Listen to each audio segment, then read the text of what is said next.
Power വഴി ഞങ്ങളെ ശക്തിപ്പെടുത്തുന്നു. ഞങ്ങൾ പ്രാർത്ഥിക്കുന്നു ദൈവമേ, നിന്റെ ശക്തി ഈ നിമിഷം വെളിപ്പെടുമാറാകട്ടെ. നിന്റെ അനുഗ്രഹം ഞങ്ങളുടെ മേൽ ഉണ്ടാകുമാറാകട്ടെ. സകല വിശുദ്ധരെ മാലാഖമാരെ ഞങ്ങൾക്ക് വേണ്ടി മധ്യസ്ഥം വഹിക്കണമേ.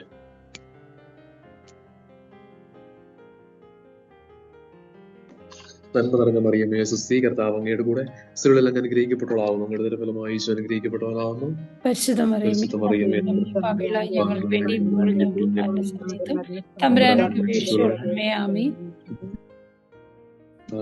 സർവീശ്വരായി നീക്കും. ആമേൻ. ഈശോ മിശിഹായ്ക്ക് സ്തുതിയായിരിക്കട്ടെ. പ്രിയ സഹോദരങ്ങളെ, ഒരു വചനഭാഗം വായിച്ച് ഇന്നത്തെ ചിന്ത ആരംഭിക്കാനായിട്ട് ആഗ്രഹിക്കുന്നു. വെളിപ്പാടിന്റെ പുസ്തകം 22-ാം അധ്യായം 6 മുതലുള്ള വാക്യങ്ങൾ. അവൻ എന്നോട് പറഞ്ഞു, ഈ വചനങ്ങൾ വിശ്വാസയോഗ്യവും സത്യവുമാണ്. ഉടനെ സംഭവിക്കാനിരിക്കുന്ന കാര്യങ്ങൾ തന്റെ ദാസർക്ക് കാണിച്ചു കൊടുക്കാനായി പ്രവാചകാത്മാക്കളുടെ ദൈവമായ കർത്താവ് തന്റെ ദൂതനെ അയച്ചിരിക്കുന്നു. ഇതാ, ഞാൻ വേഗം വരുന്നു. ഈ പുസ്തകത്തിലെ പ്രവചനങ്ങൾ കാക്കുന്നവൻ ഭാഗ്യവാൻ. യോഹന്നാനായ ഞാൻ ഇത് കേൾക്കുകയും കാണുകയും ചെയ്തു. ഇവ കേൾക്കുകയും കാണുകയും ചെയ്തപ്പോൾ ഇവ കാണിച്ചു തന്ന ദൂതനെ ആരാധിക്കാൻ ഞാൻ അവന്റെ കാൽക്കൽ വീണു. അപ്പോൾ അവൻ എന്നോട് പറഞ്ഞു, അരുത്, ഞാൻ നിന്റെയും നിന്റെ സഹോദരന്മാരായ പ്രവാചകന്മാരുടെയും ഈ ഗ്രന്ഥത്തിലെ വചനങ്ങൾ കാക്കുന്നവരുടെയും സഹദാസനാണ്. ദൈവത്തെ ആരാധിക്കുക. ഹല്ലേലൂയ. പ്രിയ സഹോദരങ്ങളെ, എനിക്ക് തോന്നുന്നു മാലാഖമാരെ കുറിച്ച്, മുഖ്യദൂതന്മാരെ കുറിച്ച് കൊടുക്കുന്ന മനോഹരമായ ഒരു നിർവചനമാണ് നാം ഇപ്പോൾ കേട്ടത്. നിന്റെ സഹോദരന്മാരുടെയും പ്രവാചകന്മാരുടെയും ഗ്രന്ഥത്തിലെ വചനങ്ങൾ കാക്കുന്നവരുടെയും സഹദാസനാണ്. ഹല്ലേലൂയ. ദൈവത്തെ ആരാധിക്കുക. അവർ നമ്മോട് പറയുന്ന ഒരു കാര്യം ദൈവത്തെ മാത്രം ആരാധിക്കാനാണ്. ചിന്ത ആരംഭിക്കുമ്പോൾ പ്രിയ സഹോദരങ്ങളെ, ഒരു കാര്യം പറയട്ടെ. ഈ 21-ാം നൂറ്റാണ്ടിൽ എനിക്ക് ഏറ്റവും വികടമായ ഒരു ചിന്തയായിരിക്കും ഈ ഏഞ്ചൽസ് ഓർ മുഖ്യദൂതന്മാരെ കുറിച്ച് ധ്യാനിക്കുക, മുഖ്യദൂതന്മാരോട് പ്രാർത്ഥിക്കുക എന്നൊക്കെ പറയുന്നത്. കാരണം ആർക്കും അത്ര വലിയ താല്പര്യമൊന്നുമില്ല. കാരണം നമുക്കറിയാം, നമ്മുടെ സംസ്കാരം ഒരു വിശ്വാസരാഹിത്യമാർന്ന ഒരു സംസ്കാരത്തിലൂടെ സംസ്കാരമായി തീർന്നുകൊണ്ടിരിക്കുകയാണ്. ദൈവത്തെ നിഷേധിക്കുന്ന, ദൈവത്തിന് വില കൊടുക്കാത്ത ദൈവിക കാര്യങ്ങൾക്ക്, ദൈവിക സംസ്കാരങ്ങൾക്ക്, മൂല്യങ്ങൾക്ക്, പ്രത്യേകിച്ച് പുരോഹിതര്, ആരാധന, കൂദാശകള്, പള്ളി, ഇവയ്ക്കൊന്നും ഒരു പ്രാധാന്യം പണ്ട് കൊടുത്തിരുന്നത് പോലെ കൊടുക്കാതിരിക്കുന്ന ഒരു സമയത്തിലൂടെയും കാലത്തിലൂടെയും കടന്നു പോവുകയാണ്. അപ്പോൾ പ്രിയ സഹോദരങ്ങളെ, ഇന്ന് ഇങ്ങനെ ഒരു ദിവസം നൽകിയതിൽ ഞാൻ സന്തോഷിക്കുന്നു. കാരണം എനിക്കും കുറച്ചുകൂടി ധ്യാനിക്കാനായിട്ട് പറ്റി ഈ മാലാഖമാരെ കുറിച്ച്. അപ്പം പ്രിയ സഹോദരങ്ങളെ, ഒരു ശരിക്കും നമ്മുടെ ഉള്ളിൽ തറയ്ക്കുന്ന, ഇൻസ്പയർ ചെയ്യുന്ന കാര്യങ്ങൾ മാത്രമാണ് സുവിശേഷവും സഭയും നമ്മെ പഠിപ്പിക്കുന്നത്. ഒന്നാമത്തെ കാര്യം, ഇങ്ങനത്തെ ഈ വിശ്വാസരാഗത്തിലൂടെ നാം കടന്നു പോകുമ്പോൾ പ്രിയ സഹോദരങ്ങളെ ഒന്ന് ഓർക്കണം, ദൈവവിശ്വാസത്തിന്റെ കണ്ണുകളിലൂടെ മാത്രമേ, ദൈവവചനം വായിക്കുന്നവർക്ക് മാത്രമേ, സഭയോട് ചേർന്നിരിക്കുന്നവർക്ക് മാത്രമേ, ദൈവത്തെ ആരാധിക്കുന്നവർക്ക് മാത്രമേ ഇവരെ അനുഭവിക്കാനായിട്ട് സാധിക്കുകയുള്ളൂ. ദൂതന്മാരെ അനുഭവിക്കാനായിട്ട് സാധിക്കുകയുള്ളൂ. ദൂതന്മാർ കൂടെ ഉണ്ടെന്ന് വിശ്വസിക്കാനായിട്ട് സാധിക്കുകയുള്ളൂ. ആദ്യമേ തന്നെ പറഞ്ഞുകൊള്ളട്ടെ, ആർക്ക് ദൈവത്തെ, വചനത്തെ വിശ്വസിക്കാൻ സാധിക്കുന്നുവോ, സഭയെ സ്നേഹിക്കാൻ സാധിക്കുന്നുവോ, അവർക്ക് മാത്രമേ ദൂതന്മാർക്ക് ഇടം കൊടുക്കാനായിട്ട് സാധിക്കുകയുള്ളൂ. അല്ലാത്തവർക്കൊക്കെയും ദൂതന്മാര് ഒരു വികട ബുദ്ധിയാണ്, ഒരു വിഘടിച്ച് നിൽക്കുന്ന ഒരു മെറ്റീരിയൽ തിങ് മാത്രമായിരിക്കും, ഒരു ചിന്ത മാത്രമായിരിക്കും. അപ്പോൾ നമ്മൾ ആരംഭിക്കുകയാണ് ചെറു ചിന്തയോടുകൂടെ. അപ്പോൾ വിശ്വസിക്കുക, ദൈവത്തെ വിശ്വസിക്കുക, വചനത്തെ വിശ്വസിക്കുക, സഭയെ വിശ്വസിക്കുക. അങ്ങനെയെങ്കിൽ നമുക്ക് അതിവേഗം നമ്മുടെ മുഖ്യദൂതന്മാരെ, നമ്മുടെ കാവൽമാരാകമാരെ അനുഭവിക്കുവാനായിട്ട് സാധിക്കും. ഏറ്റവും ആദ്യം ദൂതന്മാരുടെ കഥ പറയുന്നത് ഉൽപ്പത്തി പുസ്തകം 3-ാം അധ്യായം 24-ാം വാക്യമാണ്. മനുഷ്യനെ പുറത്താക്കിയതിനു ശേഷം ജീവന്റെ വൃക്ഷത്തെങ്കിലേക്കുള്ള വഴി കാക്കാൻ ഏദൻ തോട്ടത്തിന് കിഴക്ക് അവിടുന്ന് കെരൂബുകളെ കാവൽ നിർത്തി. എല്ലാ വശത്തേക്കും കറങ്ങുന്നതും തീ ജ്വലിക്കുന്നതുമായ ഒരു വാളും അവിടുന്ന് സ്ഥാപിച്ചു. ഹല്ലേലൂയ. ഇനി നമുക്കൊരു ചിന്തയുണ്ടാകും, ഈ ദൂതന്മാരെ കുറിച്ചെന്ന് പറയുമ്പോൾ, മുഖ്യദൂതന്മാരെന്ന് പറയുമ്പോൾ, കാവൽമാലാഖമാരെന്ന് പറയുമ്പോൾ, ഇതൊരു ഐതിഹ്യമല്ലേ, ഇതൊരു ഫിക്ഷണൽ ലാംഗ്വേജ് അല്ലേ എന്നൊക്കെ നമുക്ക് ചിന്തയുണ്ടാകും. ആ ചിന്തയെ ക്ലാരിഫൈ ചെയ്യാനായിട്ട് ഞാൻ ഇപ്രകാരം നിങ്ങളുടെ ചിന്തകളെ കൊണ്ടുവരികയാണ്. പ്രിയ സഹോദരങ്ങളെ, അൾട്ടിമേറ്റ്ലി നമ്മുടെ ലക്ഷ്യം എന്താണ്? അൾട്ടിമേറ്റ്ലി നാം എന്തുകൊണ്ടാണ് ഈ ഭൂമിയിലായിരിക്കുന്നത്? ആ മാംസം ധരിച്ച് ജഡത്തിൽ പിറന്ന് ജഡത്തിൽ മരിച്ച് മരിക്കേണ്ട ഒരു അവസ്ഥയ്ക്ക് മാത്രം വന്നവനല്ല ഞാൻ. ഞാൻ അമ്മയുടെ ഉദരത്തിൽ നിന്ന് വന്നു. നാളെ ഈ ലോകം വിട്ടുപോകുമ്പോൾ മണ്ണടിയേണ്ട ഒരു മനുഷ്യനല്ല ഞാൻ. ഈ കാര്യം മനസ്സിലാക്കിയിരിക്കണം. കാരണം I have a glorified self. എനിക്ക് മഹത്വീകരിക്കപ്പെട്ട ഒരു സെൽഫ് ഉണ്ട്, ഒരു ഇമേജ് ഉണ്ട്. ഞാൻ മഹത്വീകരിക്കപ്പെടേണ്ട ഒരു ആത്മാവാണ്. സങ്കീർത്തനങ്ങളുടെ പുസ്തകത്തിൽ ഇപ്രകാരമാണ് പറയുന്നത്, ദൈവം മാലാഖമാരേക്കാൾ അല്പം താഴ്ത്തി മനുഷ്യനെ സൃഷ്ടിച്ചു എന്നാണ്. പക്ഷേ ഈ വെളിപാടിന്റെ പുസ്തകം അവസാനിക്കുമ്പോൾ ഒരു കാര്യം നമുക്ക് വ്യക്തമാകും. മാലാഖമാരേക്കാൾ അല്പം ഉയർത്തിയാണ് ദൈവം സ്വർഗത്തിൽ നമുക്ക് സ്ഥാനം നൽകുന്നത്. ദൈവം മാലാഖമാരേക്കാൾ അല്പം താഴ്ത്തി നമ്മെ സൃഷ്ടിച്ചു. നമ്മൾ ഈ ലോകത്തിൽ യാത്ര ചെയ്യുമ്പോൾ മാലാഖമാരേക്കാൾ അല്പം താഴ്ന്നാണ് നാം നിൽക്കുന്നത്. പക്ഷെ സ്വർഗത്തിൽ നാം ചെല്ലുമ്പോൾ നാം മാലാഖമാർ നമ്മുടെ സഹോദരങ്ങളാണ്, സഹദാസന്മാരാണ്. ദേ ആർ ജസ്റ്റ് അവർ സെർവൻസ്. ഈ കാര്യം മനസ്സിലാക്കണം. സോ നമ്മുടെ റിയൽ ഇമേജ് എന്ന് പറയുന്നത്, ഞാൻ ഇപ്പോൾ ഇവിടുന്ന് പ്രസംഗിക്കുന്ന ഒരു ആൽബർട്ട് അല്ല, നിങ്ങൾ എന്നെ കേൾക്കുന്ന ഒരു ചേച്ചിയല്ല, ചേട്ടനല്ല, ഹസ്ബൻഡ് അല്ല, വൈഫല്ല, ഒരു തങ്കമ്മയല്ല, മത്തയല്ല, അതൊന്നുമല്ല. V have a glorified self. ഒരു ഗ്ലോറിഫൈഡ് സെൽഫ് നമുക്കുണ്ട്. ആർക്കും നിർവചിക്കാൻ പറ്റാത്ത, ആർക്കും വിശേഷിപ്പിക്കാൻ കഴിയാത്ത ഒരു ഗ്ലോറിഫൈഡ് സെൽഫ് നമുക്കുണ്ട്. ആർക്കും ഇതിനെക്കുറിച്ച് പറയാൻ പോലും പറ്റും. അത്രയും മനോഹരമായ ഒരു സെൽഫ് നമുക്കുണ്ട്, ഒരു ഹ്യൂമൻ ബീയിങ്, ഒരു ഹ്യൂമൻ ഗ്ലോറി. അതുകൊണ്ടാണല്ലോ യോഹന്നാന്റെ സുവിശേഷം 1-ാം അധ്യായത്തിൽ ഈശോയെ കാര്യം പറയും. നമ്മുടെ ശിഷ്യനെ നോക്കിക്കൊണ്ട്, മനുഷ്യപുത്രൻ ആത്മാവ് ഇറങ്ങി വന്ന് ആരുടെ മേൽ 1-ാം അധ്യായം ഏറ്റവും അവസാനത്തെ വാക്യം, സ്വർഗം തുറക്കപ്പെടുന്നു, ദൈവന്മാർ കയറി പോകുന്നതും മനുഷ്യപുത്രന്റെ മേൽ ഇറങ്ങി വരുന്നതും നിങ്ങൾ കാണും. നിങ്ങൾ തന്നെ നേരിട്ട് കാണും. നമുക്ക് ഒരു മൗത്വീകരിക്കപ്പെട്ട ഒരു സെൽഫ് ഗ്ലോറി ഉണ്ടെന്ന് പറയുക. എന്ന് പറഞ്ഞാൽ ഇങ്ങനെ ഇപ്രകാരം ചിന്തിക്കുക, ദൈവം വേറെ ഒരു സൃഷ്ടിക്കും, ഒരു കന്നുകാലിക്കും, ഒരു മനുഷ്യനും, ഒരു മൃഗത്തിനും, ഒരു വൃക്ഷത്തിനും ദൂതന്മാരെ നൽകിയിട്ടില്ല. ഒരു സൃഷ്ടജാലങ്ങൾക്കും, കല്ലിനോ പാറയ്ക്കോ വെള്ളത്തിനോ നദിക്കോ ഒന്നും ദൂതന്മാരെ നൽകിയിട്ടില്ല. അത് മനുഷ്യന് മാത്രം കൊടുത്തിരിക്കുന്ന ഒരു സംരക്ഷണം. അതിനർത്ഥം നീ ഈ ലോകത്തിൽ തീർക്കപ്പെടേണ്ട ഒരു വസ്തുവല്ല. നിന്റെ യഥാർത്ഥ മഹത്വം ഈ ലോകത്തിലല്ല, അത് വരാനിരിക്കുന്ന ഒരു ലോകത്തിലാണ്. ഒരു സുഹൃത്തുക്കൾ, അതുകൊണ്ട് ഞാൻ ആരംഭത്തിൽ തന്നെ പറഞ്ഞിരിക്കുന്നത്, വിശ്വസിക്കുന്നവർക്ക് മാത്രം, വചനം വിശ്വസിക്കുന്നവർക്കും സഭയോട് ചേർന്ന് ചിന്തിക്കുന്നവർക്കും മാത്രമേ മാലാഖമാരെ അനുഭവിക്കാനായിട്ട് സാധിക്കത്തുള്ളൂ. അല്ലാത്തവർക്ക് ഇതൊരു പഴങ്കഥയാണ്, ഇതൊരു ഐതിഹ്യമാണ്, ഇത് ചിലപ്പോൾ ഒരു ഇതിഹാസ കഥയായിട്ട് മാത്രം തോന്നും. ഇത് just A fictional language. But ഇത് ഇപ്രകാരമാണ് നമ്മുടെ ജീവിതം. നമ്മൾ അമ്മയുടെ ഉദരത്തിൽ നിന്ന് ആരംഭിച്ചു, ഈശോയിലേക്ക് തിരിച്ചു മടങ്ങും ഉറപ്പായിട്ടും. അപ്പം നമ്മൾ മൗത്വീകരിക്കപ്പെട്ട ഒരു സെൽഫായി മാറും. അതുകൊണ്ടാണ് കുറുന്തോസുകാർക്ക് എഴുതിയ ലേഖനം 15-ാം അധ്യായത്തിൽ വളരെ വ്യക്തമായിട്ട് പൗലോസ്ലീഹ പറയും, കണ്ണിമ ചിമ്മുന്ന വേഗത്തിൽ നിങ്ങൾ മാറ്റപ്പെടും. എങ്ങോട്ട്? You will receive this imperishable soul. 1 പത്രോസ്ലീഹ എഴുതിയ ലേഖനം 1-ാം അധ്യായം 21-22 വാക്യങ്ങൾ വായിക്കാനായിട്ട് പോവുകയാണ്. അവൻ മരിച്ചവരിൽ നിന്ന് ഉയർപ്പിക്കപ്പെടുകയും മഹത്വപ്പെടുകയും ചെയ്ത ദൈവത്തിൽ അവൻ മൂലം നിങ്ങൾ വിശ്വസിക്കുന്നു. അങ്ങനെ നിങ്ങളുടെ വിശ്വാസവും പ്രത്യാശയും അവനിൽ ആയിരിക്കുകയും ചെയ്യുന്നു. സത്യത്തോടുള്ള വിധേയത്വം വഴി നിഷ്കപടമായ സഹോദര സ്നേഹത്തിനായി നിങ്ങളുടെ ആത്മാവ് പൗത്രീകരിക്കപ്പെട്ടിരിക്കുന്നു. 3:21-22 അതും കൂടെ വായിക്കട്ടെ. ക്രിസ്തുവാകട്ടെ സ്വർഗത്തിലേക്ക് പ്രവേശിച്ച് ദൈവത്തിന്റെ വലത്തുഭാഗത്തിരിക്കുന്നു. ദൂതന്മാരും അധികാരങ്ങളും ശക്തികളും അവിടത്തേക്ക് കീഴ്പ്പെട്ടുമിരിക്കുന്നു. പത്രോസ്ലീഹ 1:22 സ്വർഗത്തിൽ ഐക്യപ്പെട്ട പരിശുദ്ധാത്മാവ് വഴി സുവിശേഷ പ്രസംഗകർ ഇക്കാര്യങ്ങൾ നിങ്ങളെ അറിയിച്ചിട്ടുണ്ടല്ലോ. ഇവയിലേക്ക് എത്തി നോക്കാൻ ദൂതന്മാർ പോലും കൊതിക്കുന്നു. അപ്പോൾ ഒരു കാര്യം ഉറപ്പാണ്, we have a glorified self than angels. Hallelujah. ഇവിടെ ആയിരിക്കുമ്പോൾ മനുഷ്യരെക്കാൾ അല്പം, ദൂതന്മാരെക്കാൾ അല്പം താഴ്ത്തി ദൈവം നമ്മളെ സൃഷ്ടിച്ചു. പക്ഷെ മൗത്വീകരിക്കപ്പെടുമ്പോൾ മാലാഖന്മാരെക്കാൾ ഉയർത്തിയാണ്, ഒരു പടി ഉയർന്നാണ് സ്വർഗത്തിൽ നാം ആയിരിക്കുന്നത്. ഞാൻ നിന്റെ സഹദാസനാണ്, നീ ദൈവത്തെ ആരാധിക്കുക. ഇനി ഇന്ന് നാം തിരുനാൾ ആഘോഷിക്കുന്നത് 3 പ്രധാന മാലാഖമാരുടെ തിരുനാളുകളാണ്. അത് ആരംഭിക്കുന്നത് മൂന്ന് മാലാഖമാരെ നമ്മൾ എവിടെയാണ് വചനത്തിൽ കാണുന്നത്. 3 മാലാഖമാരെ കാണുന്നത് നമ്മൾ ഉൽപ്പത്തി പുസ്തകം 18-ാം അധ്യായത്തിലാണ്.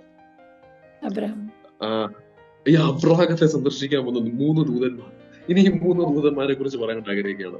ഒന്നാമത്തെ ദൂതൻ ഗബ്രിയേലിൽ നിന്ന് ആരംഭിക്കാനായിട്ട് ആഗ്രഹിക്കുകയാണ്. അപ്പം ഈ ദൂതന്മാർ നമ്മെ പഠിപ്പിക്കുന്ന കാര്യം എന്ന് പറഞ്ഞാൽ ദൈവത്തെ ആരാധിക്കുക. ഇനി ഗബ്രിയേൽ ദൂതന്റെ ജോലി എന്താണ്? ആർക്കെങ്കിലും പറയാമോ? ഗബ്രിയേൽ ദൂതന്റെ ജോലി ദൈവത്തിന്റെ ദൂത് അറിയിക്കുക, സന്തോഷം, ദൈവത്തിൻ്റെതായിട്ടുള്ള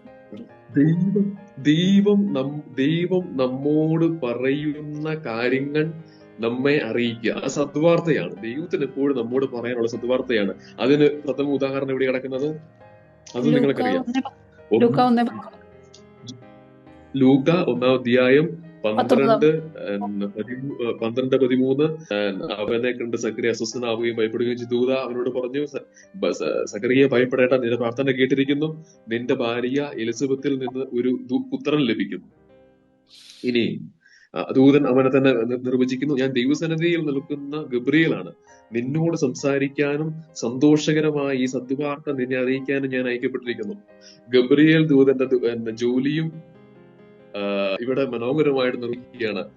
മനോഹരമായ ദൈവത്തിന്റെ ദൗത്യം, ദൈവം അരുൾ ചെയ്ത കാര്യങ്ങൾ നിന്നെ അറിയിക്കും. ഹല്ലേലൂയ. ദൈവം അരുൾ ചെയ്ത കാര്യങ്ങൾ നിന്നെ വന്ന് അറിയിക്കുന്ന ജോലി ഗബ്രിയേൽ ദൂതന്റേതാണ്.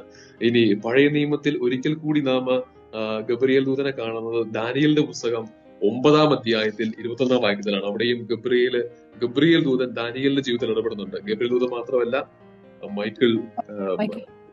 മുഖ്യദൂതനായ മിഖായേലും ദാനിയേലിന്റെ ജീവിതത്തിൽ ഇടപെടുന്നുണ്ട്.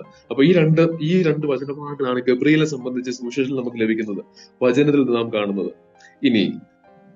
ഇനി അടുത്ത ദൂതൻ മിഖായേൽ. റാഫായേലിന്റെ ജോലി എന്താ?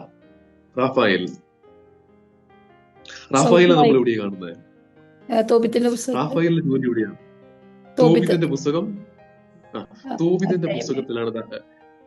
അപ്പൊ ദൈവം അരുളി ചെയ്ത കാര്യങ്ങൾ എന്നെ അറിയിക്കുന്നത് ഗബ്രിയേൽ.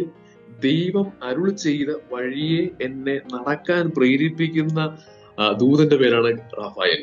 ദൈവം അരുളി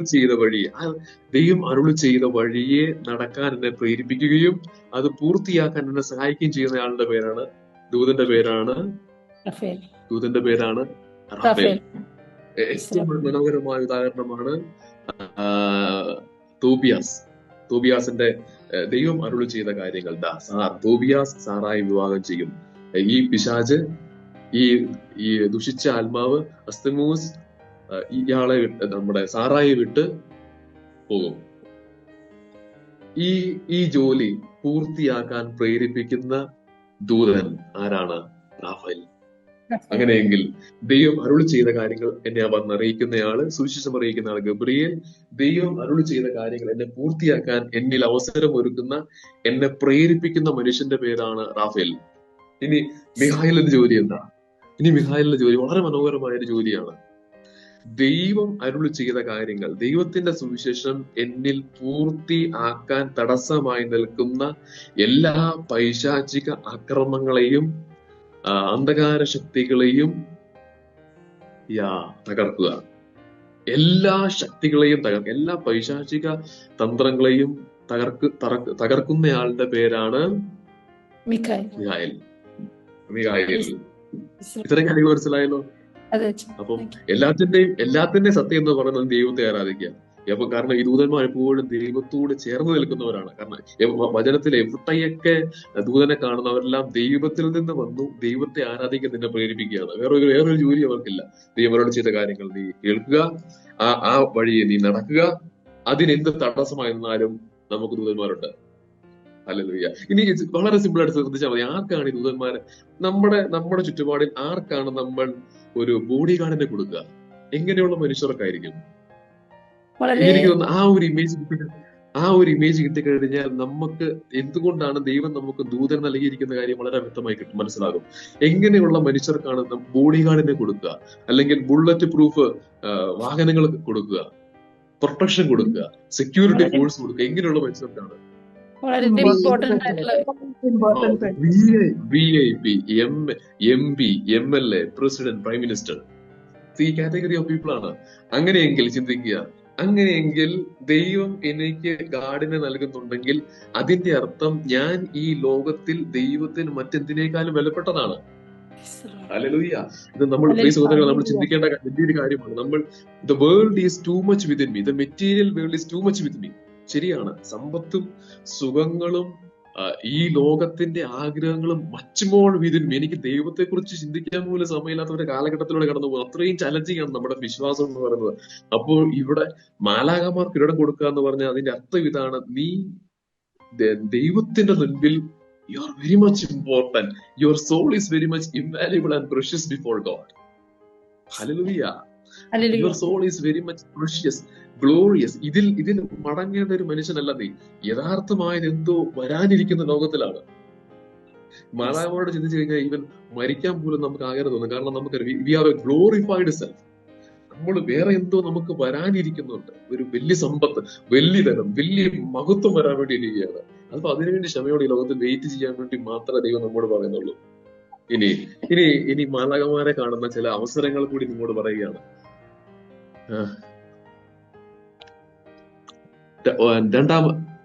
രണ്ട് രാജാക്കന്മാരുടെ പുസ്തകം 6-ാം അധ്യായം 17-ാം വാക്യം. ഈ മനോഹരമായ ഒരു യുദ്ധം, സിറിയക്കാര് ഇസ്രായേലിനെ അട്ടിമറിക്കാനായിട്ട് വരികയാണ്. അപ്പോൾ ഇത് കേട്ട് നമ്മുടെ ഏലിയ പ്രവാചകൻ ആകെ തകർന്നിരിക്കുകയാണ്. പ്രിയ സഹോദരങ്ങളെ, ഏലിയ പ്രവാചകൻ പ്രാർത്ഥിച്ചിട്ട് കണ്ണു തുറക്കുമ്പോൾ കാണുന്നത് നിങ്ങൾക്കറിയാവോ എന്താ കാണുന്നത്? 2 രാജാക്കന്മാരുടെ പുസ്തകം 2 രാജാക്കന്മാർ 6-ാം അധ്യായം 17-ാം വാക്യം. ഇതാ കർത്താവ് അവന്റെ കണ്ണുകൾ തുറന്നു, ഏലീശയ്ക്ക് ചുറ്റും മല അഗ്നേയ രഥങ്ങളും കുതിരകളും കൊണ്ട് നിറഞ്ഞിരിക്കുന്നത് അവൻ കണ്ടു. എലിയയുടെ പ്രാർത്ഥനയ്ക്ക് ശേഷം നടക്കുന്ന കാര്യങ്ങളാട്ടോ. പ്രിയ സഹോദരങ്ങളെ, നമ്മൾ പ്രാർത്ഥിക്കുമ്പോൾ ഈ ഒരു കാര്യം നടന്നിരിക്കും. ദൂതന്മാർ നമുക്ക് ചുറ്റുമുണ്ട്. സങ്കീർത്തനം 34:6 എല്ലാവർക്കും അറിയാം. ദൈവദൂതന്മാർ അവർക്ക് ചുറ്റും പാളയം അടിച്ചവരെ കാക്കുന്നു. ഇനി അടുത്ത വളരെ മനോഹരമായ ഒരു കാര്യം നടക്കുന്നത് 2 രാജാക്കന്മാരുടെ പുസ്തകം 19-ാം അധ്യായമാണ്. വളരെ മനോഹരമായ ഒരു സ്റ്റോറിയാണ്. അസീറിയ രാജാവ് ഇസ്രായേൽക്കാരെ നശിപ്പിക്കാനായിട്ട് അണിനിരന്നിരിക്കുകയാണ്. ഉറപ്പാണ് ഈ ഒരു സൈന്യം വന്നു കഴിഞ്ഞാൽ ഇനി രക്ഷപ്പെടാൻ വേറെ ഒരു മാർഗവുമില്ല, തകർന്ന് തരിപ്പണമാകും. ഇസ്രായേൽക്കാര് നിരാശ കൊണ്ട് ആ സമയത്ത് ഇസ്രായേൽ ദേശം ഭരിക്കുന്നത് എസക്കിയ രാജാവാണ്. എസക്കിയ രാജാവ് കർത്താവിന്റെ മുൻപിൽ ഇപ്രകാരം പ്രാർത്ഥിക്കുന്നുണ്ട്. കെരൂബുകളെ വിളിച്ചാണ് പ്രാർത്ഥിക്കുന്നത്. പ്രിയ സഹോദരങ്ങളെ, മുടക്കുന്ന മനോഹരമായ ഒരു അത്ഭുതമാണ്. അവന് പ്രാർത്ഥന ഇതാണ്: ഇസ്രായേലിന്റെ ദൈവമായ കർത്താവേ, കെരൂബുകളുടെ മേൽ സിംഹാസനസ്ഥനായിരിക്കുന്ന അവിടുന്നാണ് ദൈവം, അവിടുന്ന് മാത്രമാണ് ഭൂമിയിലെ രാജ്യങ്ങൾക്കെല്ലാം ദൈവം, അവിടുന്ന് ആകാശം ഭൂമിയെ സൃഷ്ടിച്ചു. ഇങ്ങനെ പറഞ്ഞ് മനോഹരമായൊരു പ്രാർത്ഥന ചൊല്ലുന്നു. പ്രിയ സഹോദരങ്ങളെ, സംഭവിക്കുന്ന അത്ഭുതം ഇതാണ്: ഒരു വലിയ സൈന്യം നശിപ്പിക്കാൻ വരികയാണ്. ആര്? അസീറിയൻ സൈന്യം ഇസ്രായേൽക്കാരെ നശിപ്പിക്കാൻ വരുന്നു. ആ രാത്രിയിൽ 35-ാം വാക്യം 19:35 2 രാജാക്കന്മാർ 10:35 വായിക്കാൻ പോകുന്നു. അന്ന് രാത്രിയിൽ കർത്താവിന്റെ ദൂതൻ അസീറിയ പാളയത്തിൽ കടന്ന് 1,80,000 പേരെ വധിച്ചു. പ്രഭാതത്തിൽ ആളുകൾ ഉണർന്നപ്പോൾ ഇവർ ജഡമായി മാറിയിരിക്കുന്നത് കണ്ടു. ഹല്ലേലൂയ. കാരണം ഒരു ദൂതൻ എത്രയായിരം 1,80,000 പേരെ വധിക്കുകയാണ്. ഇത് ശരിക്കും പറഞ്ഞു കഴിഞ്ഞാൽ ഇത് മിഖായേൽ ദൂതന്റെ ജോലിയാണ്. Commander of the army of the commander in ആർമിയാണ്, കമാൻഡർ ഇൻ ചീഫ് ആണ് മിഖായേൽ എന്ന് പറയുന്നത്. ഈ നമ്മൾ മിഖായേൽ ദൂതനെ കാണുന്നത് ജോഷുവയുടെ പുസ്തകം 5-ാം അധ്യായത്തിലാണ്. പേര് പറയുന്നില്ലെങ്കിലും നമുക്ക് വചനഭാഗത്തിൽ നിന്ന് മനസ്സിലാകും. അത് ജോഷുവയുടെ പുസ്തകം 5-ാം അധ്യായം 13-15. അവൻ ജെറീക്കോയെ സമീപിച്ചപ്പോൾ ജോഷുവ കണ്ണുകൾ ഉയർത്തി നോക്കി. അപ്പോൾ കയ്യിൽ ഊരിയ വാളുമായി അതാ ഒരു മനുഷ്യൻ. ജോഷുവ അവന്റെ അടുത്ത് ചെന്നു. അവൻ പറഞ്ഞു, ഞാൻ കർത്താവിന്റെ സൈന്യാധിപനാണ്, commander in army of angels, അങ്ങനെയാണ് പറയുന്നത് ഇംഗ്ലീഷ്. Commander in ആർമിയാണ്. അത് മുഖ്യദൂതനായ വിശുദ്ധ മിഖായേലാണ്. അപ്പോ ദൂതൻ അവരോട് പറയും, നീ നിന്റെ പാദങ്ങളിൽ നിന്ന് ചെരുപ്പ് അഴിച്ചു മാറ്റുക, നീ നിൽക്കുന്ന ഈ സ്ഥലം വിശുദ്ധമാണ്. ജോഷുവ അങ്ങനെ ചെയ്തു. ജോർദാൻ നദി കടക്കുന്നതിന് മുമ്പ് ജോഷുവ കാണുന്ന ഒരു ദൂതന്റെ ഒരു കണ്ടുമുട്ടുന്ന അവസരമാണ് ഇവിടെ ഈ വചനഭാഗത്തിൽ പറഞ്ഞു. ഊരിയ വാളുമായി നിൽക്കുന്നത് മുഖ്യദൂതനായ വിശുദ്ധ മിഖായേലാണ്.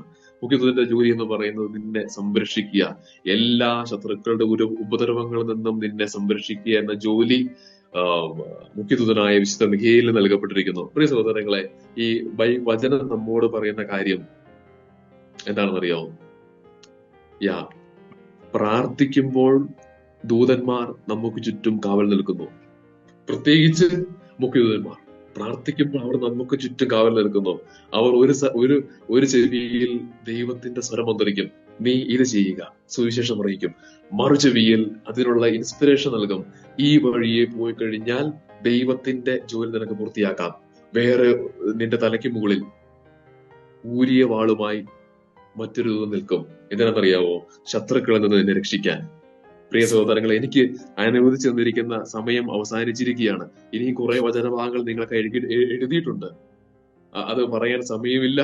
അപ്പം പ്രധാന ജോലി എന്ന് പറഞ്ഞാൽ ഞാൻ പറഞ്ഞു, ജനേസിസ് 1-ാം അധ്യായം 4-ാം അധ്യായത്തിൽ കണ്ട അടയ്ക്കപ്പെട്ട പർദീസായിലെ അടയ്ക്കപ്പെട്ട വാതിലുണ്ട്, അതിന് കാവൽ നിൽക്കുന്ന ജോലിയാണ് ദൂതന് കിട്ടിയിരിക്കുന്നത്.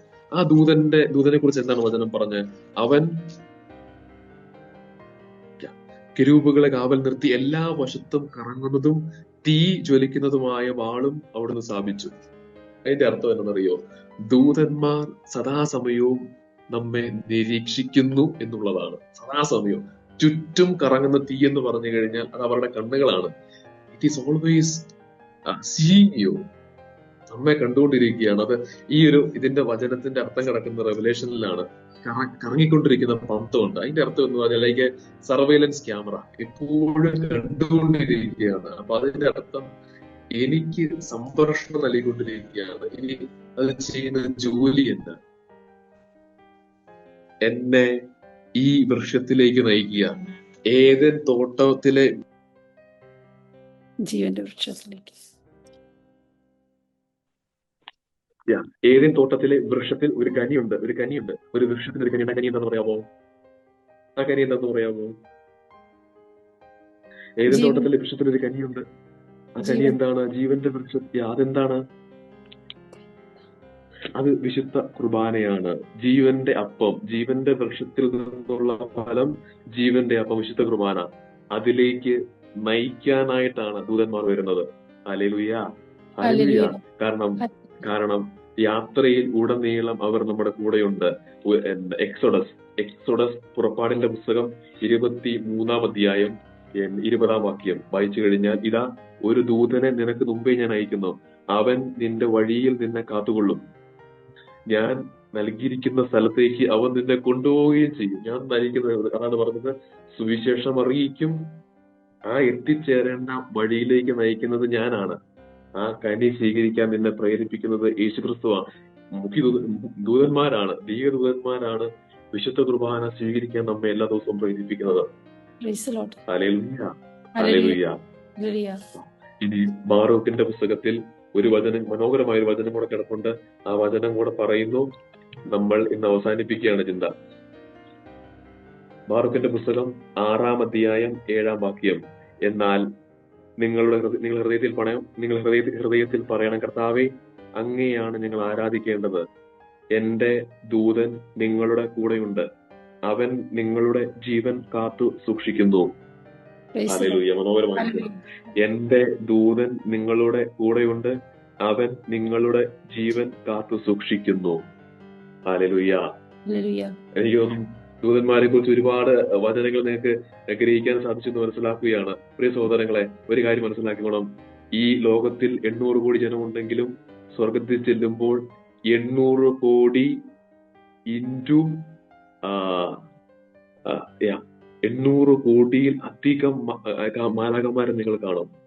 ഹല്ലേലൂയ. ഒന്ന് സ്വർഗം തന്നെ സൃഷ്ടിച്ച മാലാഖമാര്, പിന്നെ നമുക്ക് ഓരോരുത്തർക്കും ദൈവം അരുളി ചെയ്തിരിക്കുന്ന ഒരു ദൂതനുണ്ട്. അത് വിശ്വസിക്കണം. നമുക്ക് ഓരോരുത്തർക്കും ദൈവം അരുളി ചെയ്തിരിക്കുന്ന ഒരു ദൂതനുണ്ട്.